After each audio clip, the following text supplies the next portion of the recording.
ये कहानी है रेगिस्तान की धरती की। हजारों मील तक फैले रेत के धोरे, सदियों से तपती धरती और पानी की कमी। प्रकृति ने भले ही धरती को रंगहीन बनाया हो, लेकिन यहां के निवासियों की बहादुरी ने पूरी दुनिया में अपना लोहा मनवाया।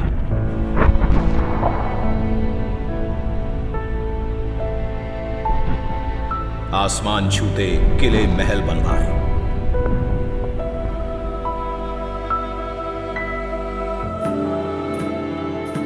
अद्भुत कला और संस्कृति से यहां अनेक रंग भरे।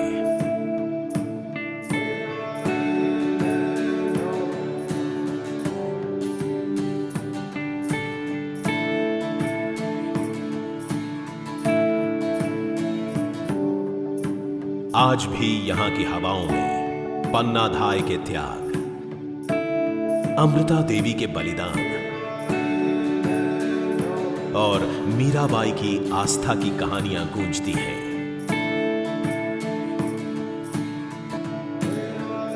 मरुभूमि के निवासियों को एक और बड़ा गुण विरासत में मिला, व्यापार कुशलता।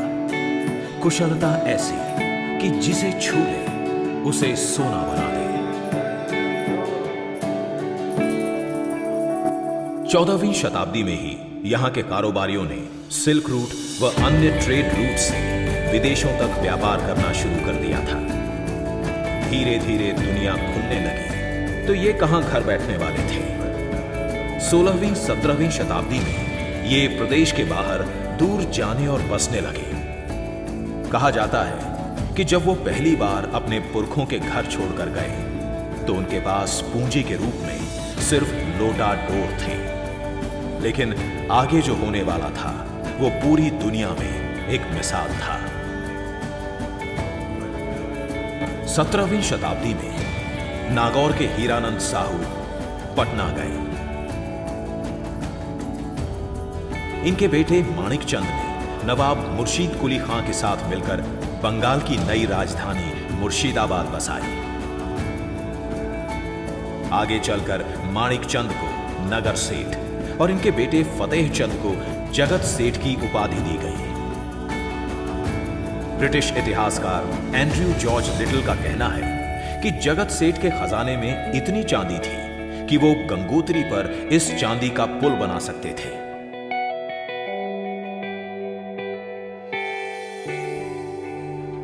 18वीं शताब्दी में वो हर साल लगभग 4 लाख यानी आज के अरबों रुपयों से ज्यादा की बैंकिंग करते थे। जगत सेठ के परिवार ने ऐसी राह खोली कि राजनीतिक साम्राज्य किसी का भी हो, लेकिन आर्थिक साम्राज्य पूरे देश में राजस्थानियों का ही होने लगा। 16वीं शताब्दी में शेखावटी और जोधपुर के व्यापारियों ने बंगाल और आसाम का रुख किया। यहां इन्होंने जूट, कपास और चाय का व्यवसाय शुरू किया।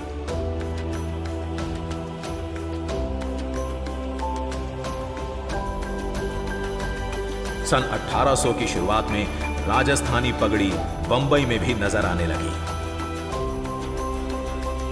कई प्रवासी बर्मा में चावल और लकड़ी का व्यापार करने लगे। इनमें कनेड़ी लाल और बागला परिवार प्रमुख थे, जो पहले मारवाड़ी करोड़पति बने।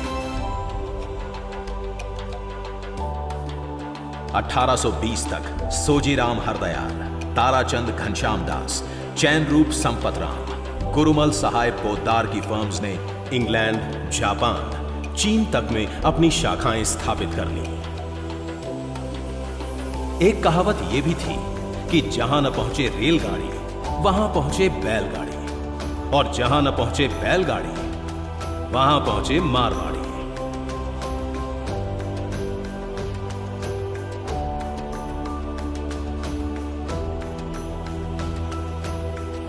दिल्ली से कलकत्ता के बीच रेल नेटवर्क शुरू होने के बाद इस प्रवास में और तेजी आई और 1911 तक लगभग 15,000 राजस्थानी तो कलकत्ता में ही बस गए थे।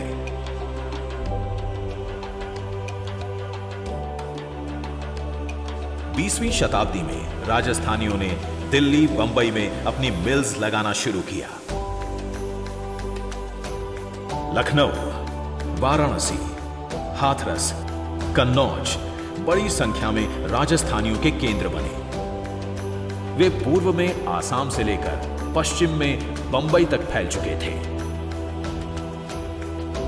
राजस्थान में मारवाड़ के अलावा अन्य क्षेत्रों से भी लोग बाहर गए। लेकिन रोचक बात यह है कि जो भी गया, जहां भी गया, मारवाड़ी ही कहलाया।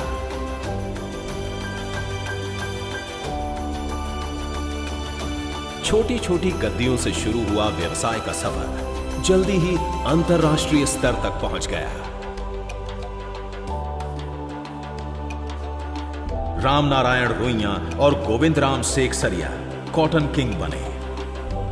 Baldev Das Doodhwewala share king, Motiram Jhunjhunwala silver king, Ram Gopal Mohta iron king और हनुमान बख्श कनोई टी किंग के रूप में विख्यात हुए।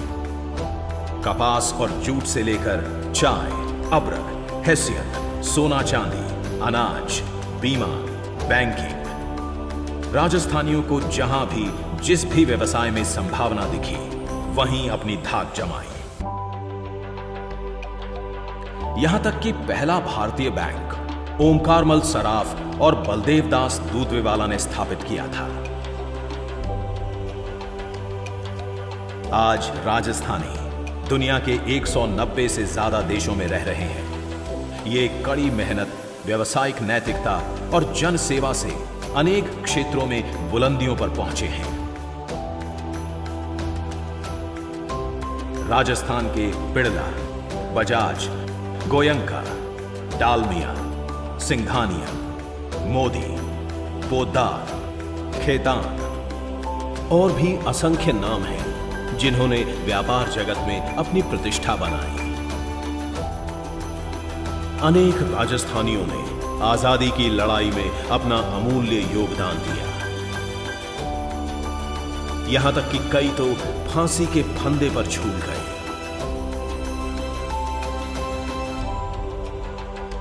अरविंद भटनागर, पुष्पमित्र भार्गव, दौलत सिंह कोठारी ने विज्ञान के क्षेत्र में नाम कमाया। कन्हैयालाल सेठिया, सूर्यमल मिश्र, विजयदान देथा जैसे कवियों ने साहित्य जगत में नाम रोशन किया। अनेक प्रवासियों ने संगीत और सिनेमा के क्षेत्र में नाम कमाया।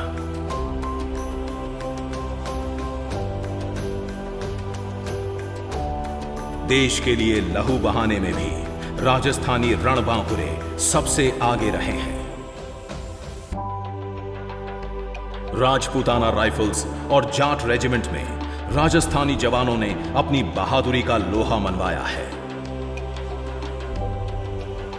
राजस्थान के झुंझुनू जिले से सबसे ज्यादा युवा फौज में भर्ती होते हैं और हर शहीद की शहादत पर मां अपने बाकी बेटों को भी देश सेवा में भेजने का संकल्प लेती है।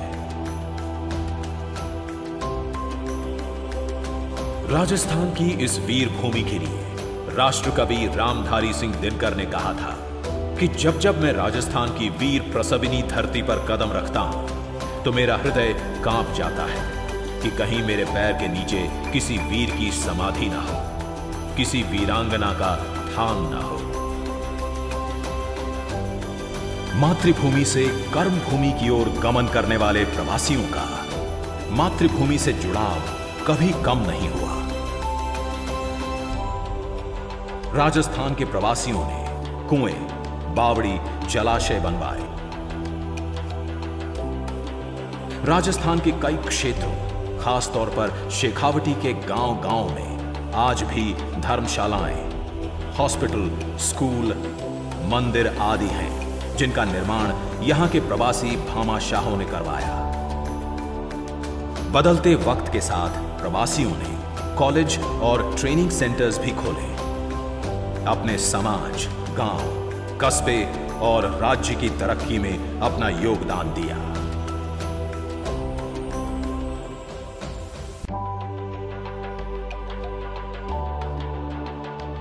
आज भी लाखों प्रवासी हर वर्ष इस पावन धरती पर स्थित आस्था के केंद्रों पर खींचे चले आते हैं।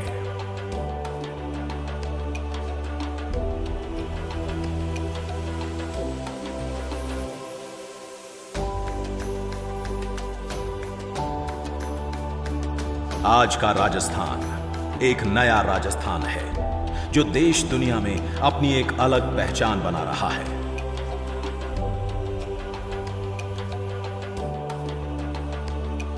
ये समय है कर्म भूमि से मातृभूमि लौट कर आने का।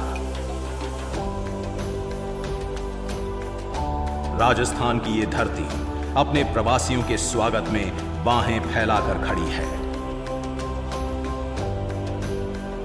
राजस्थान की इस तरक्की में आप भी आर्थिक और सामाजिक रूप से भागीदार बने।